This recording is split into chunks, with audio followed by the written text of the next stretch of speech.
Yan, good morning. Ito, meron tayong Passion. Ito, regular client natin ito, sir. Ito ang ilalagay natin sa kanya. Yan, papalitan natin ng disc. Tapos itong TRC na shock niya. Then ito, yung sa caliper. Tapos lalagyan natin ng brake, ano to, brake light, plate light. Kasi naka JPA ito eh. Then ito, yung sa extension brake light natin, lalagyan natin. Yan. Update ko kayo mamaya pagka natapos na. Dito sa Passion. Ayun lang muna. Ayan, tapos na tayo dito sa Passion na light blue. Ayan, palit tayo ng shock. Tapos ito, yung ating carbon. Bumili sir, carbon. Tapos ito, nilagyan natin sa likod ng brake light sa plate nya.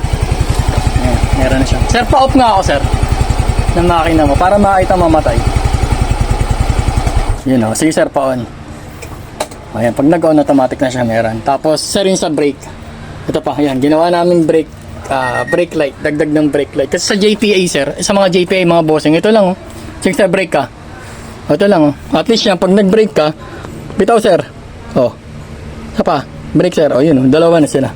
Kitang-kita ka lalo. Kasi parang napaka-ano kung ito lang, eh. Sobrang liwanag ng mga ano mo, nasa gitna niya, tapos maliit lang yung ano mo dito. At least ito, yan.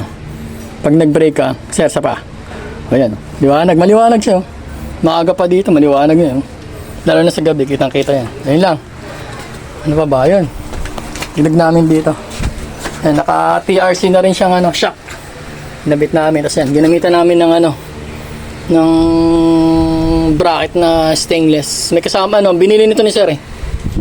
Isang fender niya, yung mga na to eh. Carbon, Lodi. Yun lang, dito sa Passion Light Blue. Thank you.